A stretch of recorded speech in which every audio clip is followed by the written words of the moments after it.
Now students, there is a small island in the middle of 100 meter wide river. अब देखिए फिर से वही चीज है भाई, रिवर है जो आपको मैंने सुबह कराया था भाई। आप मान लीजिए सुपरमैन है, आप सामने से देख रहे हैं तो रिवर आपकी तरफ आ रही, तो रिवर की विड्थ आपको दिखाई पड़ेगी, रिवर की चौड़ाई आपको दिखाई पड़ेगी ना।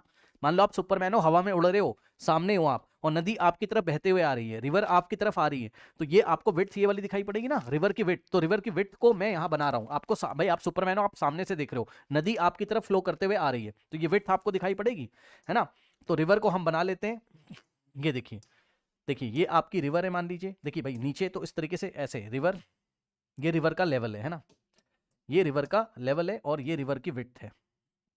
अब सुनिए, उसने बोला there is a small island in the middle of the 100 meter wide river, मतलब ये रिवर की चौड़ाई आपको दी हुई है ना। तो ये पॉइंट पी है और ये पॉइंट क्यू है आपका। पी क्यू क्या है, विड्थ ऑफ द रिवर, यहां बना लेते हैं, ठीक। ये पी क्यू क्या है, विड्थ ऑफ द रिवर है, okay, width of the river है, ओके। नाउ उसने बोला there is a small island in the middle of 100 meter wide river, मतलब ये विड्थ ऑफ द रिवर आपको 100 मीटर दिया हुआ है, समझिए जरा ध्यान से, यहां से यहां तक नदी की चौड़ाई, ये विड्थ ऑफ द रिवर आपको दिया हुआ है 100 मीटर, ठीक, ये इस तरीके से, करेक्ट। नाउ अब देखिए उसने हमसे बोला है कि there is a small island in the middle of 100 meter wide, मतलब यहां मिडिल में, मिडिल का मतलब एकदम मिड पॉइंट पे, है ना, मिडिल का मतलब है एकदम मिड पॉइंट पे, यहां कहीं एकदम मिड पॉइंट पे अगर आप देखेंगे तो आपको एक आइलैंड है, मान लीजिए पॉइंट आई है ये, ठीक है, मिड पॉइंट आपका, या एम लिख लीजिए या आई लिख लीजिए, आई पे आपका आइलैंड है, ठीक है ना। And a tall tree stands on the island, अब भाई आइलैंड पे एक आपका टॉल ट्री है ना, ये देखिए, अब टॉल ट्री ये इस तरीके से टॉल ट्री है, ठीक है। अब वो तुम्हें कंफ्यूज कर रहा है, यस मैं समझ गया, वो तुम्हें कंफ्यूज कर रहा है, समझिए जरा ध्यान से, कंफ्यूज कुछ इस तरीके से कर रहा है भैया, देखो आइलैंड जो होगा वो पॉइंट साइज तो होगा नहीं, है ना, आइलैंड कुछ ना कुछ तो होगा, आप समझो भाई, इस तरीके से आइलैंड आपका कुछ ना कुछ तो इस तरीके से होगा, ऐसे मतलब आइलैंड में जहां मिट्टी विट्टी होती है ना, समझ गए, पानी का भाग नहीं होगा, वहां मिट्टी आपको मिलेगी, तो यहाँ कहीं ट्री है। अब इस आइलैंड पे कहीं, मतलब आइलैंड को हम पॉइंट से नहीं दिखाएंगे, आइलैंड की भी कुछ ना कुछ चौड़ाई होगी सामने से देखने पर, है ना, ऐसे आप समझ लो।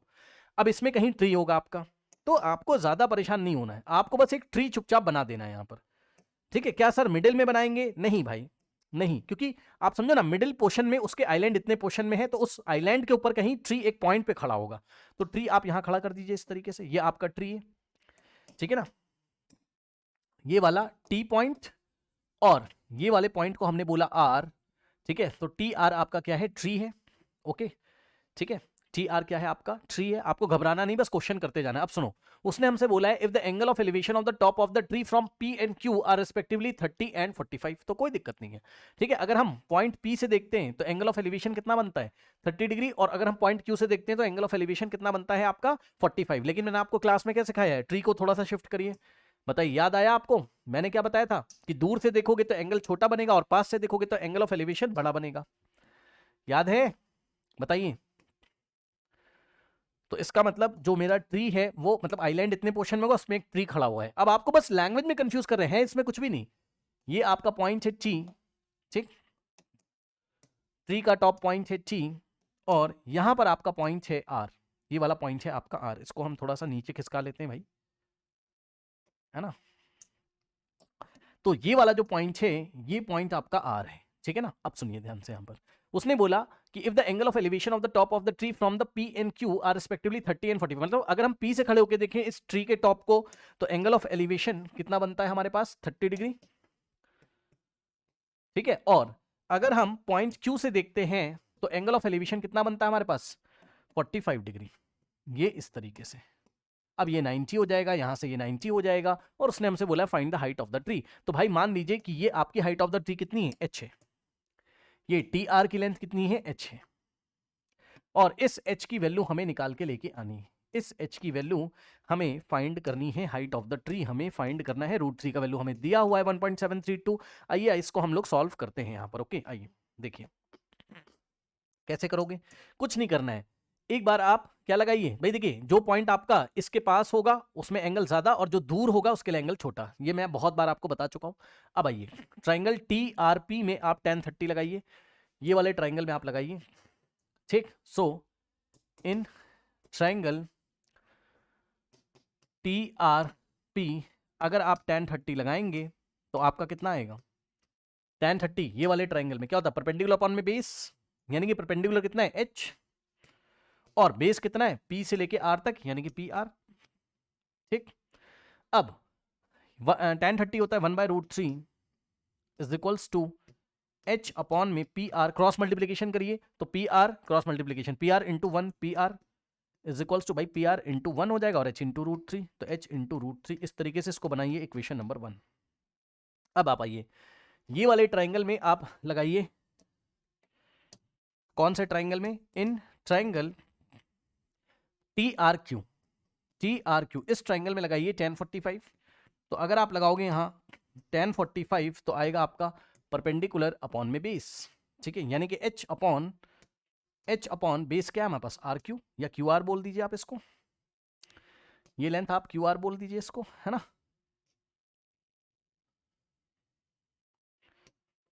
अब tan 45 1 होता है तो 1 is equals to h upon में QR, cross multiplication QR into 1 is QR, तो QR इज इक्वल्स टू हमारे पास h आ गया। ठीक है, अब सुनिए ध्यान से, ये बन गई इक्वेशन नंबर 2। अब आप मुझे ये बताइए फ्रॉम 1 and 2 अगर हम इन दोनों को ऐड कर दें, किसको किसको, PR और QR को ऐड करें, PR प्लस QR अगर आप करोगे तो 100 आ जाएगा।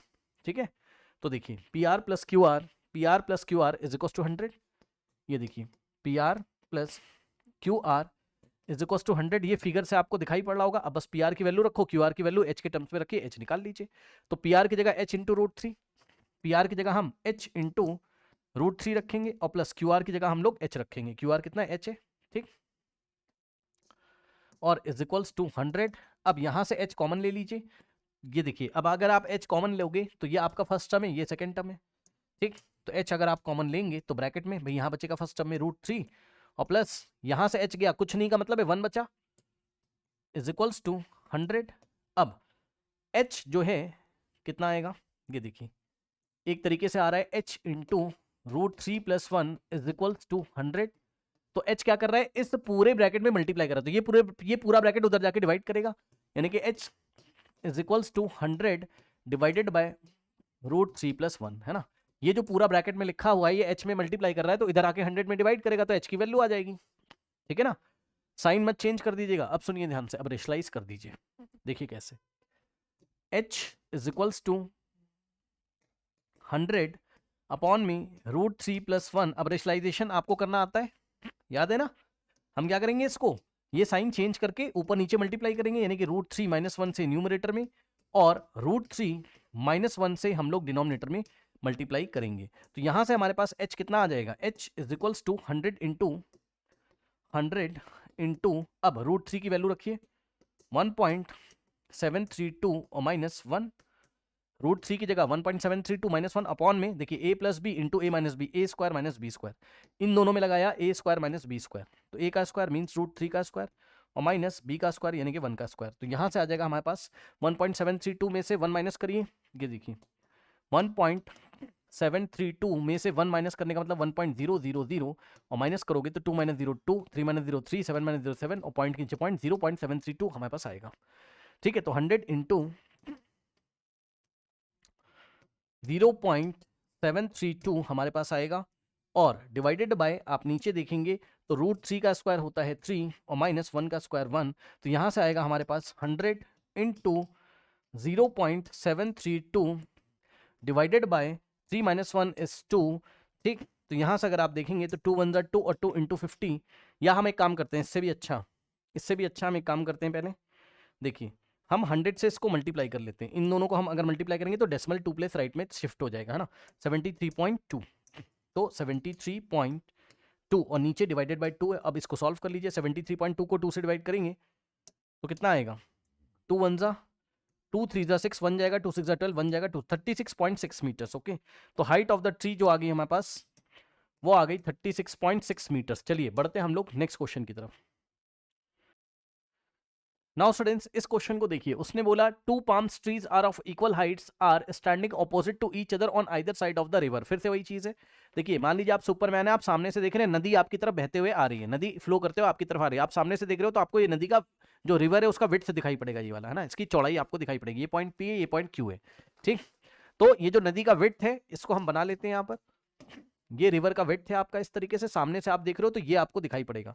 ठीक है ना। मान लीजिए ये वाले पॉइंट को हमने, एक नदी का एक किनारा है पॉइंट पी और दूसरा जो किनारा है नदी का जो दूसरा बैंक है वो हो गया क्यू। ओके, अब कह रहा है two palm trees of equal height are standing on opposite sides on, मतलब समझो ये एक पाम ट्री यहां खड़ा हुआ है और एक पाम ट्री यहां खड़ा हुआ है, तो इस तरीके से दो ट्री इक्वल हाइट्स के बना दीजिए। उसने बोला इक्वल हाइट है, एक ये रहा और इतनी ही हाइट का आपका दूसरा पाम ट्री ये रहा, ठीक है ना।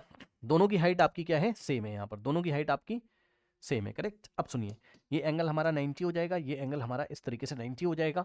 नाउ अब उसने कहा विच इज 80 मीटर वाइड, मतलब जो रिवर है वो 80 मीटर वाइड है। कहने का मतलब है पी से क्यू तक ये जो वाइड नदी की चौड़ाई है 80 मीटर आपको दिया हुआ है।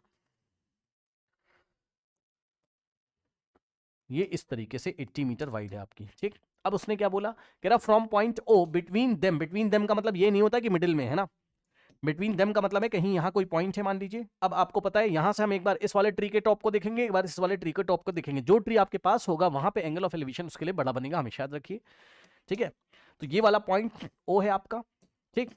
इस पॉइंट से अगर हम ये वाले ट्री को देखेंगे तो ये वाला पॉइंट इस ट्री के पास में है, इसलिए एंगल ऑफ एलिवेशन आपका ज्यादा बनेगा 60 डिग्री। और ये पॉइंट ओ है और ये वाले ट्री के लिए ये आपका ट्री के बेस से ज्यादा डिस्टेंस पे है, तो इसके लिए छोटा एंगल आपका बनेगा, ठीक। तो एंगल ऑफ एलिवेशन हमारा 30 डिग्री यहां पर बनेगा। अब आइए, उसने हमसे कहा find the height of the trees, मतलब दोनों ट्री की हाइट हमें निकालनी। तो मान लीजिए ये वाला पॉइंट है आपका ए, ये वाला, और ये वाला पॉइंट है आपका बी, ठीक है। अब इसकी हाइट है मान लीजिए एच, ये देखिए इसकी हाइट है हमारे पास एच और इसकी हाइट है हमारे पास एच, ठीक है ना। ओके नाउ, तो आपको यहां एक तो एच निकालना है सबसे पहले, फिर उसने हमसे एक बात और पूछी है, हाइट्स ऑफ द ट्री, तो दोनों की हाइट भाई एच ही तो है, एच निकालिए। The distance of the point O from the trees, है ना। ये देखिए पॉइंट ओ की ये वाले ट्री से डिस्टेंस, यानी कि ये वाला डिस्टेंस आपको बताना है ओ क्यू, ओ से क्यू तक बताना है आपको, ओ क्यू, ठीक।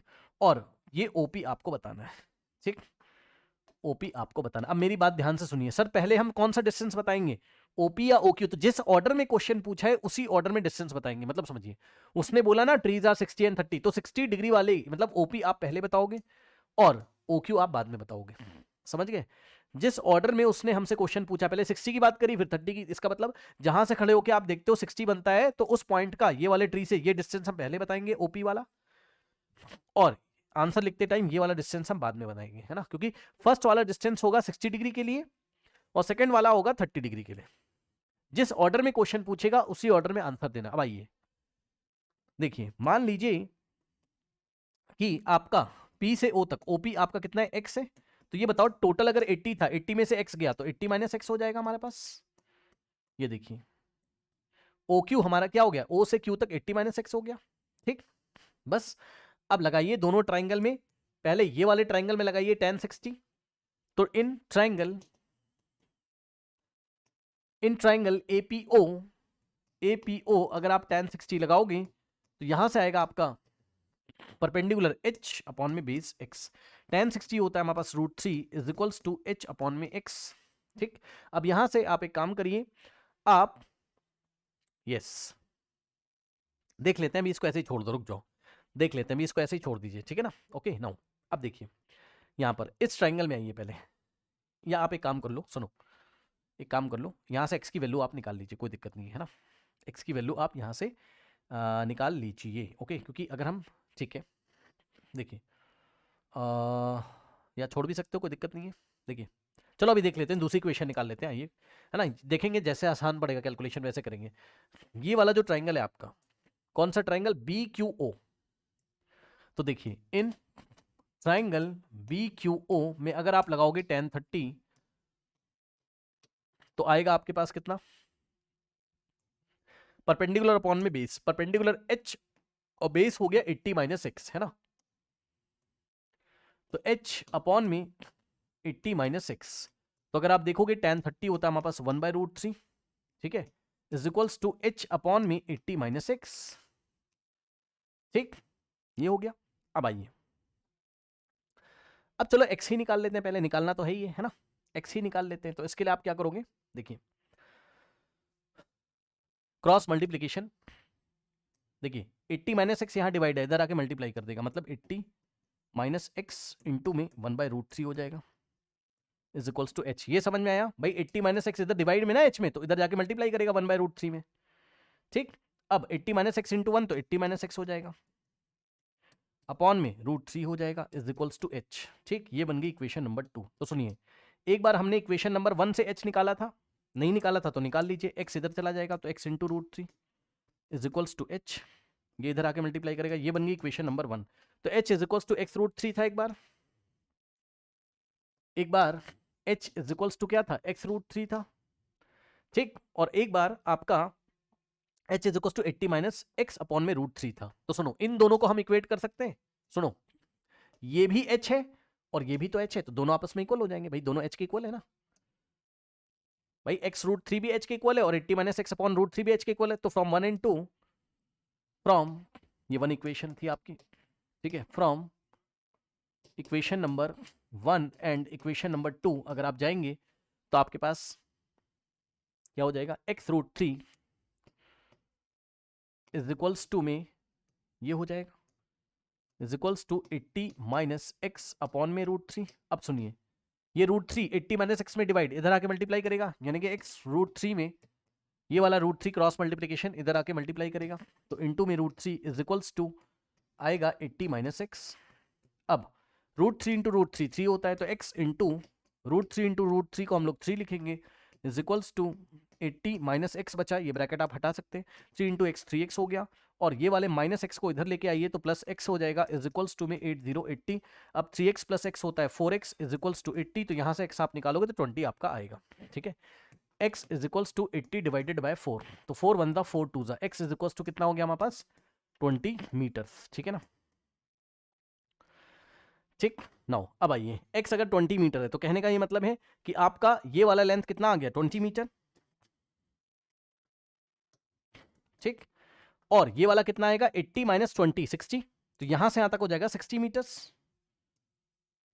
ये हो गया, मींस जब हम आंसर करेंगे तो हम बोलेंगे क्या कि डिस्टेंस ऑफ द पॉइंट, पहले लिख देता हूं जो सेकंड आंसर है ना, सुनिए, distance distance of the point O from the trees, from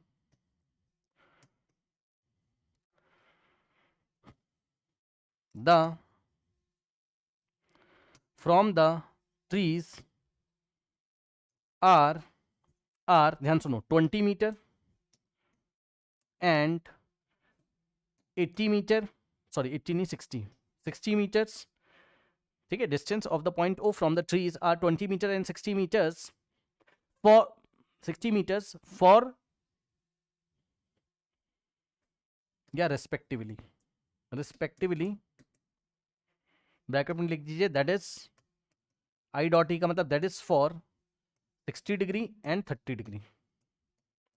ठीक है, मतलब जिसका एंगल ऑफ एलिवेशन 60 डिग्री था उसके लिए पॉइंट आपका 20 मीटर पे, जिसका एंगल ऑफ एलिवेशन 30 था उसके लिए पॉइंट आपका 60 मीटर पे। ये चीज अब हाइट निकाल लीजिए, तो जब आपका x आ गया है तो आप ले जाके फर्स्ट इक्वेशन में रख दीजिए, तो आपका h आ जाएगा। तो क्या था? h is equals to X into √3, X into में √3।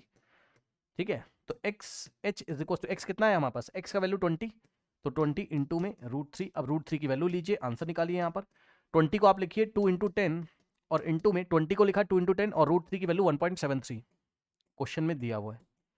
अब इन दोनों को एक साथ सॉल्व करिए, तो h is equals to 2 into 10 into 1.73 करोगे तो ये पॉइंट यहां आ जाएगा 17.3, तो इन दोनों का मल्टीप्लीकेशन आ गया कितना? 17.3।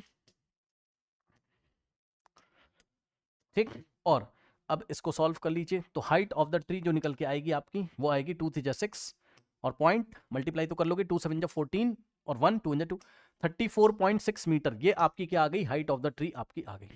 चलिए आइए बढ़ते हैं हम लोग नेक्स्ट क्वेश्चन पे। ओके, नाउ स्टूडेंट्स, इस क्वेश्चन को देखिए, आपसे कह रहा है the angle of depression of the top and bottom of a building of 50 metre high. अब फिर से, the angle of depression of the top and bottom of a building of 50 metre high. अब बस रुको यहां तक, मतलब वो ये कहना चाहता है, पढ़िए ध्यान से, उसने हमसे बोला the angle of depression of the top and bottom of a building 50 metre high, मतलब 50 मीटर हाई एक बिल्डिंग है। ठीक है भाई, ये देखिए एक ग्राउंड है हमारे पास यहाँ पर, ये इस तरीके से ग्राउंड का लेवल है और इसमें एक 50 मीटर हाई बिल्डिंग है। ये आपकी 50 मीटर हाई बिल्डिंग है, तो ये एंगल आपका 90 हो जाएगा यहाँ पर। ये आपकी 50 मीटर हाइट की एक बिल्डिंग है ना, ये हमारे पास कितना है 50 मीटर। अब मान लीजिए कि इस बिल्डिंग का नाम है बी और डी, ये बिल्डिंग है आपकी 50 मीटर हाइट है इसकी। अब ध्यान सुनिएगा एक बार, उसने हमसे क्या बोला, उसने हमसे बोला the angle of depression of the top and bottom of a building 50 metre high, मतलब एक 50 मीटर हाई बिल्डिंग, इसके टॉप और बॉटम के एंगल ऑफ डिप्रेशन की बात कर रहा है। मतलब सुनो ध्यान से, वो ये कहना चाहता है कि इसके टॉप को कहीं से देखा जाता है। अब कहां से देखा जाता है वो भी बता रहा हूं, ये रहा इसका टॉप और ये रहा इसका बॉटम। 50 मीटर हाई बिल्डिंग का टॉप और बॉटम ये रहा टॉप पॉइंट और ये रहा आपका बॉटम। इसको हम कहीं से देखते हैं। अब एंगल ऑफ डिप्रेशन की बात कर रहा है वो, मतलब जरूर जहां से देखता होगा वो हाइट इससे ज्यादा होगी, है ना, जरूर पढ़िए ना। कह रहे is observed from the top of a tower are 30 and 60 respectively. मतलब समझिए यहां पे एक टावर है, ये इस तरीके से है ना, यहां पे क्या है आपके पास एक टावर है, तो यहां पर एक टावर है, ये पॉइंट आपका टी है और ये पॉइंट है मान लीजिए आपका डब्ल्यू। तो ये आपकी एक टावर है। अब इस टावर से हम क्या करते हैं, इस टावर से एक बार हम इसके टॉप को देखते हैं, जैसा जैसा बोल रहा है करते जाइए। इसके टॉप को देखते हो, ये टावर है आपकी, टी डब्ल्यू क्या है, टावर है। बीडी आपकी क्या थी, बिल्डिंग थी, ठीक है, और टी डब्ल्यू आपकी टावर है। अब भाई टावर के टॉप पे खड़े होके देखोगे, यहां पे टावर के टॉप पे खड़े हो जाइए, यहां पे खड़े होके अब आप जैसे ही खड़े होगे तो एक हॉरिजॉन्टल यहां से ड्रॉ करोगे, हॉरिजॉन्टल का मतलब ग्राउंड के पैरेलल लाइन ड्रॉ करोगे, और अब आप क्या करोगे, एक बार आप यहां से किसको देखोगे, इसके टॉप को। भाई आप यहां पे खड़े होंगे और इस छोटी वाली बिल्डिंग के टॉप को देखोगे, तो गर्दन ऐसे करके झुकाओगे आप, ठीक। तो एंगल ऑफ डिप्रेशन तभी तो मिलेगा। तो ये एंगल ऑफ डिप्रेशन हमारे पास कितना आ रहा है, ध्यान से देख लीजिएगा, व्हाइट कलर से दिखा रहा हूं। एंगल ऑफ डिप्रेशन टॉप का कितना है 30 डिग्री, क्योंकि पहले उसने किसकी बात करी थी, टॉप को देखते हैं फिर बॉटम को देखते हैं। तो टॉप को देखते हो तो 30 डिग्री हमारे पास बनता है। तुरंत क्लास में क्या सिखाया एनसीईआरटी में मैंने, अगर आपको याद हो, मैंने बोला था जब भी ऐसा सिनेरियो आए कि बड़ी टावर से छोटे बिल्डिंग को देखा जाता है, तुरंत यहां से सामने एक परपेंडिकुलर ड्रॉ करो, याद है, यहां से एक पैरेलल लाइन ड्रॉ करो बेस के, याद है। ऐसा सर क्यों करते थे, बिकॉज अगर आप देखोगे तो मैंने क्लास में सिखाया है कि ये अगर आपका एंगल है कुछ, तो ये वाली लाइन इसके पैरेलल येलो वाली और ये व्हाइट वाली पैरेलल हो जाएगी, तो ऑल्टरनेट से ये भी हमारा 30 हो जाता था, याद आया। अब हम क्या करेंगे, इस टॉप से खड़े होके हम इस बिल्डिंग के बॉटम को देखेंगे, ठीक है ना। तो देखिए ये देखिए, इस टॉप से खड़े होके इस बिल्डिंग के बॉटम को देखेंगे ऐसे करके। तो जब आप देखोगे तो आपका एंगल ऑफ डिप्रेशन ये इतना बनेगा, ये पूरा आपका इतना बनेगा, और ये हो जाएगा आपका 60 डिग्री। ये येलो कलर से जो दिखाया वो है 60 डिग्री। तो अगर ये आपका 60 डिग्री है, ये वाली लाइन इसके पैरेलल है, ये ट्रांसवर्सल हो गई, तो ये भी हमारे पास 60 हो जाएगा ऑल्टरनेट से, ठीक। अब उसने हमसे क्या बोला है, find the distance between the buildings and tower and height of the tower. अच्छा ठीक है, find the height of the tower. तो सुनो, हाइट ऑफ द टावर क्या है, टी डब्ल्यू आपकी, ठीक है। यहां से यहां तक टी डब्ल्यू आपको निकाल के लेके आना है। टी डब्ल्यू ही क्या है आपका, हाइट ऑफ द टावर है। एक तो आपको हाइट ऑफ द टावर निकाल के लेके आना है, ठीक। उसके बाद अगर आप देखेंगे, ठीक, उसके बाद अगर आप देखेंगे तो आपको क्या निकाल के लेके आना है, distance between building and tower. तो ये रही बिल्डिंग और ये रही tower, distance between the building का मतलब ये डी डब्ल्यू, ये डिस्टेंस आपको निकाल के लेके आना है, ठीक है। तो दूसरा आपको निकाल के लेके आना है क्या, डी डब्ल्यू। डी डब्ल्यू यानी कि आपको डिस्टेंस बिटवीन, डिस्टेंस ये वाला डिस्टेंस है ना, distance between building and tower,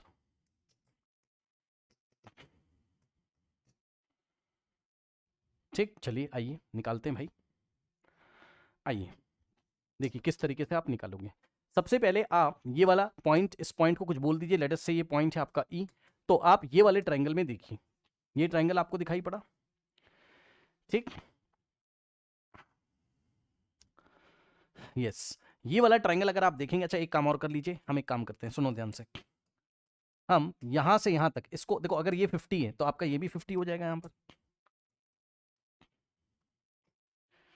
ये आपका 50 हो गया, ठीक है। अब यहां से यहां तक के डिस्टेंस को आप x अज्यूम कर लीजिए, x मीटर्स। तो ये भी आपका x हो जाएगा, है ना, लिख देता हूं मैं डिफरेंट कलर से, ये भी आपका मतलब आपका बीई का लेंथ आपका x मीटर्स हो जाएगा, ठीक। ओके नाउ अब अगर आप देखें तो आप T से E तक ये आप y मीटर्स अज्यूम कर लीजिए।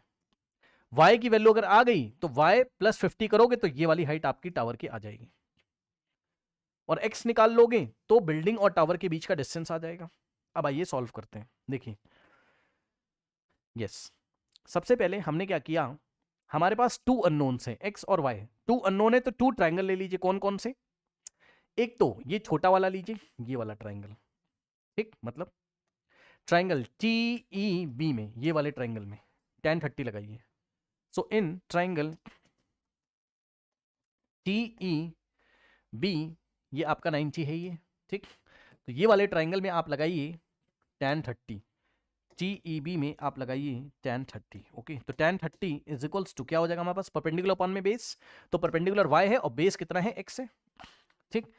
तो y अपॉन x, ठीक। अब tan 30 होता है 1/√3 is equals to y by x, cross multiplication आप करेंगे तो यहाँ से आपके पास x और y में कुछ ना कुछ रिलेशन आ जाएगा। x into one is x is equals to y into √3, y√3 आप इसको लिख सकते हो। ये बन गई इक्वेशन नंबर 1, ठीक। अब आप इसी तरीके से ये वाले ट्राइंगल में लगाइए, ये जो बड़ा वाला आपको ये दिखाई पड़ रहा है, बड़ा वाला है ना, tan 60 लगेगा इसमें, यानी कि ट्राइंगल TWD में, इन ट्राइंगल TWD में आप tan 60 लगाओगे, क्या होता है, परपेंडिकुलर अपॉन बेस, तो परपेंडिकुलर यहां से यहां तक हो जाएगा, यानी कि y प्लस 50, भाई ये टोटल परपेंडिकुलर होगा ना आपका y प्लस 50, तो परपेंडिकुलर की जगह आएगा y प्लस 50, और बेस कितना होता है हमारे पास, ये रहा बेस, बेस में x आ जाएगा आपका, ठीक। ओके, तो बेस में x आ जाएगा। अब देखिए tan 60 कितना होता है, √3, तो √3 is equals to y plus 50 upon में x, क्रॉस मल्टीप्लीकेशन करोगे x इधर आ जाएगा, तो x into √3 is equals to y plus 50 हमारे पास आएगा, ठीक है। ये हमारे पास x √3 का मतलब हो गया, x इंटू √3 का मतलब x √3 is equals to y plus 50, correct. अब देखिए ये सेकेंड इक्वेशन हमारे पास बन गई। अब देख लेते हैं हम क्या क्या कर सकते हैं। फर्स्ट इक्वेशन क्या थी हमारे पास, x और y की वैल्यू निकालनी, दो अननोन है, दो इक्वेशन है, इसलिए हमने दो ट्राइंगल लिए थे। Okay, x is equal to y√3 था।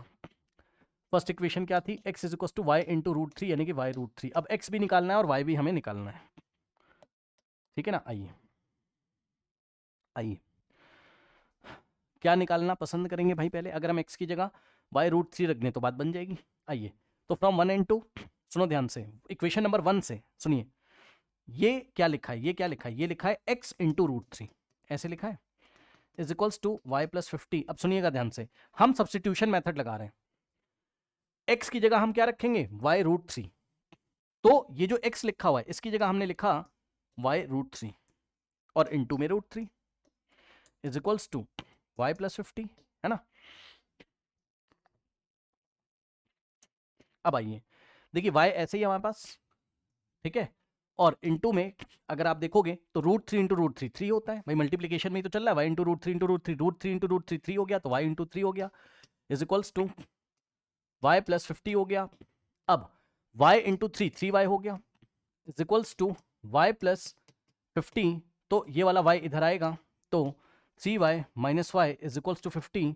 अब देखिए 3y minus y is 2y is equals to 50, 2y का मतलब 2 इंटू वाई, तो 2 जाके तो डिवाइड, तो y is equals to 50 divided by 2, 2 1 2 into 25, तो y इज इक्वल्स टू आ गया हमारे पास कितना, 25 मीटर्स, ठीक है। अब देखिए जाके y जैसे ही 25 मीटर आया तो आपको पता चल गया ये y है ना इतना, तो y is equals to 25 metres, तो ये हमारा 25 मीटर हो गया। लेकिन हमें TW निकालना था, तो TW height of the tower आ जाएगा कितना, 25 और प्लस 50, 25 और प्लस 50, तो टोटल आ जाएगा टावर का जो हाइट है वो 75 मीटर। ये क्या आ गया आपका, हाइट ऑफ द टावर, ये क्या आ गया आपका, हाइट ऑफ द टावर, ठीक है। अब हमें क्या निकालना है, distance between the building and tower, यानी कि x का वैल्यू निकाल लीजिए, क्या ही दिक्कत है, यहां से निकाल लीजिए।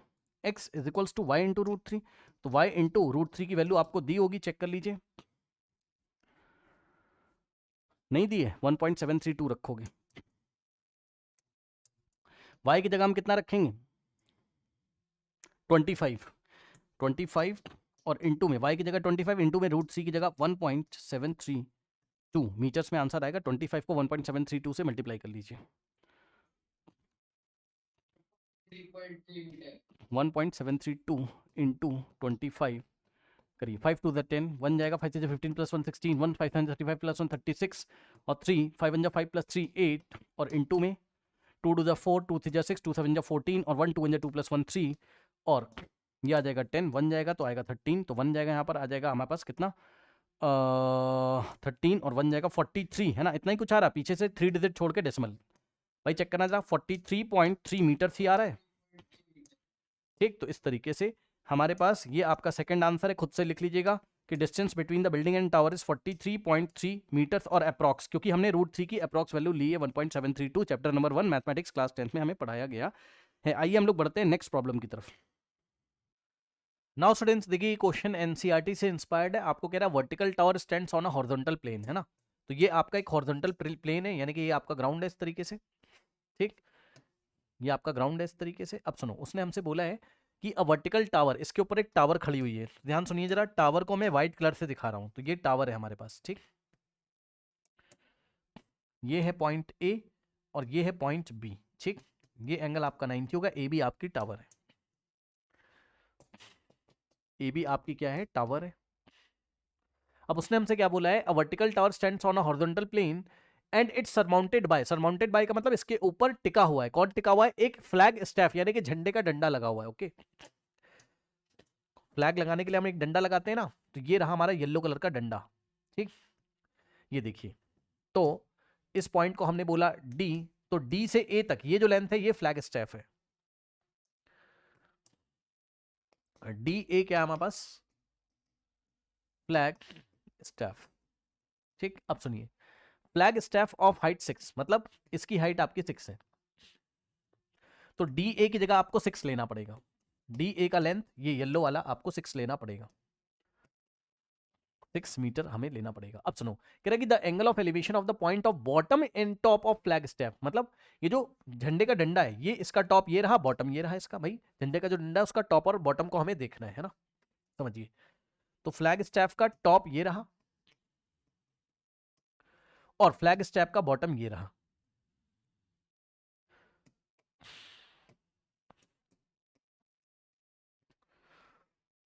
ओके, कह रहा है कि with the ground are 30 degree and 45, मतलब समझो ग्राउंड पे खड़े होके, यहां पर ग्राउंड है आपका, और ग्राउंड पे खड़े होके अगर हम किसको देखते हैं, अगर हम एक बार इसके पहले, उसने किसकी बात करी है, बॉटम की, तो अगर हम पहले बॉटम को देखते हैं, है ना, बॉटम को अगर हम देखते हैं तो एंगल ऑफ एलिवेशन कितना बनता है, 30। फिर उसने किसकी बात करी हुई आपको, ये 30 डिग्री है ना। फिर उसने हमसे बात करी है कि इसी पॉइंट पे खड़े होकर हम इसके टॉप को देखते हैं, फ्लैग स्टैफ के टॉप को हम देखते हैं। तो ये इस तरीके से आप अगर टॉप को देखेंगे तो एंगल इस बार आपका, मैं येलो कलर से दिखा रहा हूं, ये पूरा एंगल ऑफ एलिवेशन आपका कितना बनेगा, ये फुल एंगल आपका बनेगा कितना, 45 डिग्री। तो येलो कलर से जो दिखाया वो है 45 डिग्री। ओके, जगह नहीं तो बाहर लिख दिया। ओके, अब सुनिए, कह रहा find the height of the tower. ठीक है, हाइट ऑफ द टावर का मतलब है आपकी टावर क्या थी, ए बी, तो ए बी की लेंथ आपको बतानी है। ठीक है, ये आपके पास हाइट ऑफ द टावर है एच मान लीजिए, और यही आपको बताना है। उसके बाद डी ए का लेंथ है आपका 6 मीटर, अभी आपको दिखाया था मैंने, ठीक। √3 की वैल्यू 1.73 लेनी है, ठीक है। अब देखिए, हमें एच निकाल के लेके आना है, तो एक काम करिए, आप यहां बी से लेके इस पॉइंट को हम बोल देते हैं सी, बी से सी को आप थोड़ी देर के लिए एक्स अज्यूम कर लीजिए, ठीक है। अब समझिए, देखिए आपका सीधे एच यहां पे निकल आएगा। किसको किसको याद है कि मैंने आपको बताया था कि अगर हमारे पास कोई भी राइट एंगल ट्राइंगल है, ये इस तरीके से, अगर यहां उसने एग्जाम में 45 दे दिया तो जितना परपेंडिकुलर होता है उतना ही बेस होता है। क्यों, क्योंकि भाई tan थीटा अगर आप लगाओगे, मैं दिखा देता हूं यहां पर, डायरेक्ट आ जाएगा आपका। भाई आप समझो ना, अगर हम इस पूरे बड़े वाले ट्राइंगल में, अगर हम इस पूरे बड़े वाले ट्राइंगल में क्या ले लें, tan 45 ले लें, किससे, कौन से ट्राइंगल में, डी बी और सी में, है ना। ध्यान सुनिएगा, in triangle D B C अगर हम tan 45 लगाएं बड़े वाले ट्राइंगल में, तो हमारे पास क्या आएगा, ये हमारे tan 45 के लिए परपेंडिकुलर हो जाएगा यहां से यहां तक, यानी कि 6 + h, 6 प्लस एच, ये परपेंडिकुलर होगा भाई। पूरे बड़े वाले ट्रायंगल में देखिए बच्चों, परपेंडिकुलर क्या होगा, angle tan 45, perpendicular 6 plus H हो जाएगा। ठीक है, 6 plus h divided by base हो जाएगा हमारे पास कितना, x। अब tan 45 कितना होता है हमारे पास, 1, तो 1 is equals to 6 plus h divided by x. तो यहां से अगर आप x into 1x is equals to 6 plus h, ये हमारी इक्वेशन नंबर 1 आ गई। x की वैल्यू हमने h के टर्म्स में निकाल ली। अब x की वैल्यू एक बार और h के टर्म्स में निकालिए और दोनों को इक्वेट कर दीजिए। अब हम ये वाला ट्राइंगल लेंगे, छोटा वाला, यानी कि ट्राइंगल ABC ले लीजिए, tan 30 लगा दीजिए। तो इन ट्राइंगल ABC tan 30 अगर आप लगाओगे तो परपेंडिकुलर अपॉन में बेस। ठीक, तो इस बार अगर आप देखोगे परपेंडिकुलर h दिखाई पड़ रहा है आपको ये वाले ट्राइंगल में, और बेस हमें दिखाई पड़ रहा है x, तो h अपॉन में x। tan 30 होता है 1/√3। अब ध्यान से सुनिए, is equals to h by x. ठीक है, अब आप क्या निकालने में इंटरेस्टेड हो, आपको h निकालना है, x नहीं निकालना है। तो हम x को हटाने की कोशिश करेंगे, मतलब समझिए cross multiplication, x into 1 is x is equals to h into √3, h√3 आ जाएगा। ये बन गई इक्वेशन नंबर 2। और इक्वेशन नंबर 1 हमारे पास क्या थी, x is equals to 6 plus h, ये 1 थी। अब बताइए 6 प्लस एच भी आपका x के इक्वल है और h√3 भी आपका x के इक्वल है, तो दोनों को इक्वेट कर देंगे from 1 and 2, from 1 and 2। x से हमें कोई मतलब नहीं है ना, ठीक है, तो h√3 is equals to 6 plus h. क्यों भाई, क्यों, क्योंकि 6 प्लस एच भी आपका x के इक्वल था, h√3 भी आपका x के इक्वल था, तो दोनों आपस में, ये वाला भी x के इक्वल था और ये वाला भी, तो दोनों आपस में इक्वल ही तो हो जाएंगे, है ना। यानी कि h√3 is equal to 6 plus h, h को इधर लेके आइए तो हमारे पास हो जाएगा h√3, h इधर आएगा तो minus h is equals to में राइट हैंड साइड 6। अब यहाँ एक ब्रैकेट लगाएंगे और अगर आप देखोगे तो ये हमारे पास फर्स्ट टर्म सेकंड टर्म में से h हमारा कॉमन आएगा, h कॉमन आ गया तो ब्रैकेट में बचेगा √3 माइनस यहाँ कुछ नहीं बचेगा, मतलब 1 बचेगा, तो यहाँ 1 बचा इज इक्वल्स टू 6। ठीक, तो अगर आप देखोगे तो h यहाँ √3 माइनस 1 में मल्टीप्लाई कर रहा है, उधर जाके डिवाइड, तो h is equals to 6 divided by √3 minus 1। अब इसको रेशलाइज करिए और सॉल्व करिए, तो h is equal to 6 upon में √3 माइनस 1। रेशलाइजेशन करने के लिए आपको पता है कि ये वाला माइनस हम चेंज कर देंगे, प्लस लगाएंगे, और √3 प्लस 1 से हम न्यूमरेटर में और √3 प्लस 1 से हम डिनोमिनेटर में मल्टीप्लाई करेंगे, और √3 की वैल्यू 1 पॉइंट कितना देके रखा है हमें, 73। ठीक, तो √3 हम रखेंगे 1.73, जो दिया है वही हम रख देंगे। अब आइए यहां से हो जाएगा h इज इक्वल्स टू, ऊपर होगा 6 इंटू, ध्यान से सुनिए, ये वाले √3 की जगह हमने रखा 1.73 प्लस 1 और डिवाइडेड बाय नीचे a minus b into a plus b, तो a का स्क्वायर माइनस बी का स्क्वायर, यानी कि √3 का स्क्वायर माइनस 1 का स्क्वायर। तो यहां से आप जाओगे तो h इज इक्वल टू 6 और इंटू में 1.73 प्लस 2, 2.73, भाई ये मिलके कितना हो जाएगा 2.73, तो 2.73 डिवाइडेड बाय √3 का स्क्वायर 3 माइनस 1 का स्क्वायर 1, 3 माइनस 1 2, और यहां सॉल्व करोगे 2 1 जा 2 3 जा, तो h हाइट ऑफ द जो भी पूछा था टावर आ जाएगा कितना 3 इंटू 2.73। ओके, तो यहां से आएगा 3 3 जा 9, 3 7 जा 21 और 2 3 जा 6 प्लस 2 8, तो आ जाएगा 81.9 मीटर्स। तो हाइट ऑफ द टावर आ गया कितना हमारे पास 81.9 मीटर्स। ओके, चेक कर लेते हैं। यस, अब सुनिए, इसी क्वेश्चन में आपको क्या बोल सकता था, इसी क्वेश्चन में आपको बोल सकता था find the distance between the tower and that point. ये x की वैल्यू हमसे पूछ सकता था, ये वाली टावर और पॉइंट C के बीच का डिस्टेंस हमसे पूछ सकता था। तो x हम निकाल लेते किसी इक्वेशन से, यहाँ पे h की वैल्यू रखते 6 प्लस h करते तो हमारे पास x आ जाता, तो x भी हमसे पूछ सकता था। आइए बढ़ते हम लोग नेक्स्ट क्वेश्चन की तरफ। नाउ स्टूडेंट्स, इस क्वेश्चन को देखते हैं। कह रहा है from a point on the ground the angle of elevation of the bottom and top of the transmission tower are 45 and 60 respectively above a 20 metre high building. मतलब समझिए आपका कुछ इस तरीके से फिगर बनेगा, ये आपका ग्राउंड है, तो पता है पहले ही बिल्डिंग आपने देखा, बिल्डिंग के ऊपर टावर लगी रहती है, देखा है ना, बिल्डिंग के ऊपर टावर लगा रहता है, तो ये देखिए ये आपकी बिल्डिंग है इस तरीके से। ठीक, ये आपकी क्या है, बिल्डिंग है ना, ये BD आपकी क्या है, ये बिल्डिंग है। ओके, और बिल्डिंग की हाइट आपको दी हुई है, पढ़ लीजिए ध्यान से, 20 मीटर हाई बिल्डिंग, तो ये 20 मीटर है आपका। ठीक, लिख देता हूं मैं यहां पर, BD आपकी बिल्डिंग है, ठीक। और इस बिल्डिंग के ऊपर ये 90 डिग्री हो जाएगा। अब सुनो, इस बिल्डिंग BD के ऊपर ये पॉइंट D है भाई। सुनिए, इस बिल्डिंग के ऊपर एक क्या लगा हुआ है, टावर लगा हुआ है। ये देखिए, ये एक टावर लगा हुआ है। ठीक है, कैसे पता, क्वेश्चन पढ़ लीजिए। उसने बोला from a point on the ground the angle of elevation of the bottom and top of the tower of transmission tower are this and this respectively above the 20 metre high building. मतलब ये देखिए, transmission tower क्या है, above the 20 metre high building, मतलब 20 metre की building है ये, इसके ऊपर टावर को लगाया गया है। तो ये आपका मान लीजिए ए पॉइंट है, तो ए से बी तक येलो कलर से ये आपकी टावर है। ठीक है, ये आपकी टावर है। तो ए बी क्या है, आपकी टावर है। ठीक, कह रहा find the height of the tower. तो मान लीजिए कि ए से बी तक आपका एच है और एच आपको निकालना है, यही आपकी हाइट ऑफ द टावर है। तो आपको एच फाइंड करना है यहां पर। ठीक, और अब उसने हमसे क्या बोला है, from a point on the ground. तो ग्राउंड पे अगर हम लोग कोई पॉइंट लेते हैं, मान लीजिए ये वाला पॉइंट हम ग्राउंड पे लेते हैं, सपोज ये पॉइंट P है।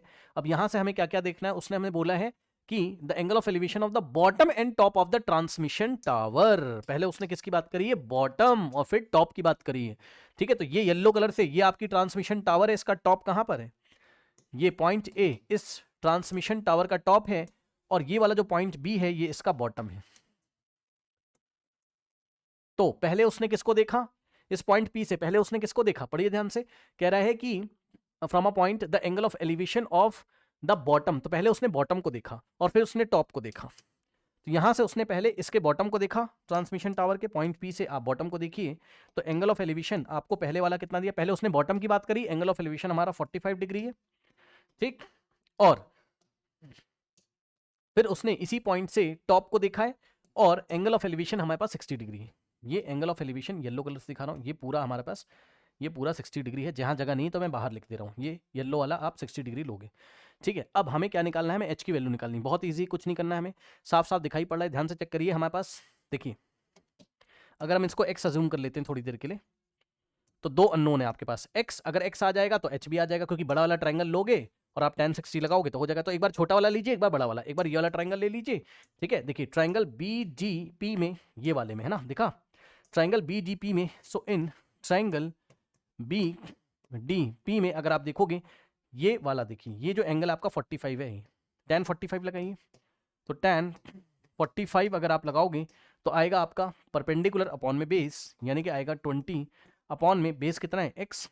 तो tan 45 1 होता है, इज इक्वल्स टू 20, tan 45 1 और 20 अपॉन में x, cross multiplication x into 1x is equals to 20 metres. तो हमें x ही पता चल गया, कोई बात नहीं, बड़ी अच्छी बात है। तो यहाँ से यहाँ तक हमें 20 मीटर ये पता चल गया। ठीक, अब आप देखिए, अब आप बड़ा वाला ट्रायंगल लीजिए, ये वाला पूरा आप ट्रायंगल ले लीजिए, बड़ा वाला, बड़ा वाला का मतलब है ट्रायंगल ADP ले लीजिए।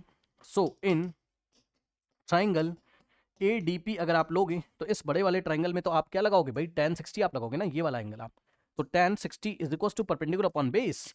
तो ये परपेंडिकुलर कितना हो जाएगा, पूरे बड़े वाले ट्रायंगल के लिए ये पूरा परपेंडिकुलर होगा h प्लस 20, h प्लस 20, यहां से यहां तक h और ये 20, h प्लस 20 है ना। तो h प्लस 20 हो गया परपेंडिकुलर अपॉन में बेस की जगह, बेस आप निकाल चुके हैं कितना है, 20 मीटर से, अब ये भी निकाला है। तो अपॉन में 20, ये 20 से 20 को कट मत कर देना भाई, है ना। tan 60 कितना होता है, √3 is equals to h plus 20 upon में 20। तो क्रॉस मल्टीप्लीकेशन अगर आप करेंगे तो देखिए, ये 20 इधर आके मल्टीप्लाई करेगा, 20 into √3, 20 √3। So 20 √3 is equals to में हमारे पास h प्लस 20, h प्लस 20। इस इक्वेशन को लेफ्ट हम नेक्स्ट पेज पे लेके चलते हैं। कितना है, h plus 20 is equals to 20 √3 भी हम लिख सकते हैं। h plus 20 is equals to 20 √3 भी हम लिख सकते हैं। 20 इधर जाएगा हमारा, माइनस हो जाएगा। तो h is equals to 20 √3 minus 20, और इसमें से हम 20 कॉमन लेंगे। तो h इज इक्वल्स टू, अगर आप 20 कॉमन लेंगे तो आएगा हमारे पास 20 इन द ब्रैकेट इंटू में, यहाँ बचेगा √3। भाई ये फर्स्ट टर्म में √3, सेकंड टर्म में कुछ नहीं है, यानी कि 1 बचेगा, तो -1। और √3 की वैल्यू उन्होंने हमें शायद दे के रखी हुई है, चेक कर लीजिए, नहीं दे के रखी, कोई बात नहीं है। तो चैप्टर नंबर 1 मैथमेटिक्स में हमें पढ़ाया गया √3 की जो अप्रॉक्स वैल्यू होती है 1.732 हम लोग लेके चलेंगे। आइए, तो h is equals to 20 into, हमने √3 की वैल्यू रखी 1.732 और -1। तो अगर आप 1.732 में से 1 माइनस करेंगे तो 0.732 आएगा। तो h is equals to 20 into, इसको आप करोगे सॉल्व तो आएगा हमारे पास 0.732। ठीक, अब h इज इक्वल्स टू, अब ध्यान दें, ये वाले 20 को आप लिख लीजिए, पता है क्या, 2 इंटू 10 लिख लीजिए। और इनटू में 0.732 लिखिए, ठीक। अब इन दोनों को मल्टीप्लाई कर लीजिए, तो h is equals to 2 into, जब 10 से इसको मल्टीप्लाई करोगे ये पॉइंट यहाँ चला जाएगा, यानी कि आएगा हमारे पास 7.32 और h इज इक्वल्स टू आएगा, यस 2 टू द 4, 2 3 6 और 2 7 14, पीछे से 2 डिजिट छोड़ के डेसिमल, तो 14.64 मीटर हमारे पास आंसर यहाँ पर होगा। ओके 14.64 मीटर हमारे पास आंसर यहाँ पर होगा, correct. This is the height of the transmission tower. आइए बढ़ते हैं हम लोग नेक्स्ट क्वेश्चन की तरफ।